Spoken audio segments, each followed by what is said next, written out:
Kalau kita baca Alkitab itu kan ada perintah, ada larangan, tapi juga ada janji, ada jaminan bagi setiap kita. Waktu kita takut, Yesaya 41 ayat 10 bilang, jangan takut sebab aku menyertai engkau. Jangan bimbang sebab aku ini Allahmu. Aku akan meneguhkan, bahkan aku akan menolong engkau. Aku akan memegang engkau dengan tangan kananku yang membawa kemenangan. Ini Tuhan yang memberi jaminan, saudara, ya, pertolongannya bagi saya dan saudara.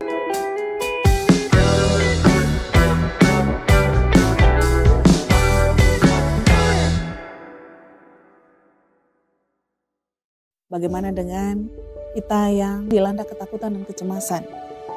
Sering sekali cemas, ketakutan, overthinking kalau bahasa anak sekarang. Jadi sedikit saja disulut, selalu ketakutan, selalu cemas, overthinking juga. Ini bagaimana caranya? Ya, baik.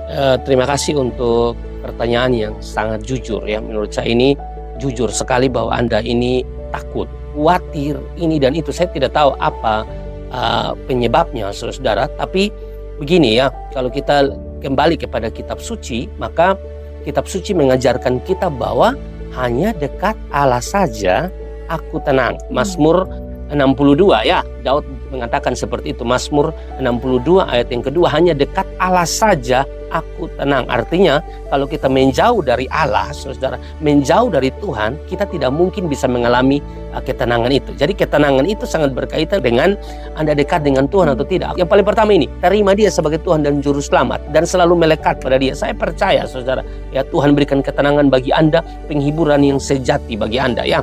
Karena memang selama kita hidup di dunia, saudara, ketakutan selalu menyerang kita, kekhawatiran selalu menyerang kita. Tapi bukankah, saudara, ada penghiburan dari pihak Tuhan kepada kita melalui Roh Kudus dan juga melalui firman Allah, saudara, ya.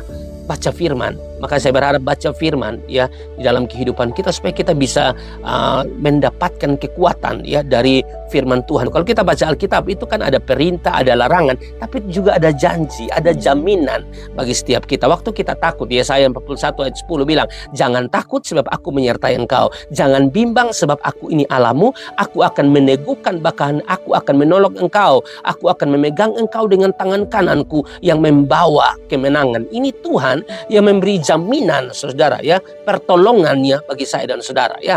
Jadi kalau orang yang sungguh-sungguh terima Yesus sebagai Tuhan dan Juru Selamat, lalu melekat terus dengan Dia, saudara, saya percaya apapun persoalan yang kamu hadapi, Tuhan pasti tolong Anda, bahkan memberikan penghiburan dan kekuatan bagi Anda. Jadi tidak perlu takut. Bahkan di bagian lain dalam Ibrani 13 ayat yang kelima, ya, jangan jadi hamba uang, ya, cukupkanlah dirimu dengan apa yang ada. Tapi ini menarik, dia punya kalimat selanjutnya, karena aku sekali-kali tidak akan membiarkan kamu dan aku sekali-kali tidak akan meninggalkan kamu. Ini janji Tuhan kepada kita, saudara. Aku sekali-kali tidak akan membiarkan kamu dan aku sekali-kali tidak akan meninggalkan kamu. Ini janji Tuhan kepada kita. Nah, bagaimana mungkin, saudara, ya, kita bisa takut berlebihan, kekhawatiran berlebihan, ya, seolah-olah tidak ada Tuhan, ya. Saya berharap kita terus bergantung kepada Tuhan, saudara, sehingga kita bisa lihat bahwa Tuhan memberikan ketenangan yang sejati kepada kita. 1 Petrus 5 itu sebagai jawaban terakhir buat Anda, dikatakan bahwa serahkanlah segala kekhawatiranmu kepadanya sebab Ia yang memelihara kamu. Betul ada kata kekhawatiran di ayat 7, tapi juga ada kata memelihara. Allah tuh memelihara kita. Percayalah, saudara, kita tidak mungkin dibiarkan sendiri. Tuhan berkati. Terima kasih untuk jawabannya, kiranya jadi kekuatan bagi kita semua juga yang bertanya.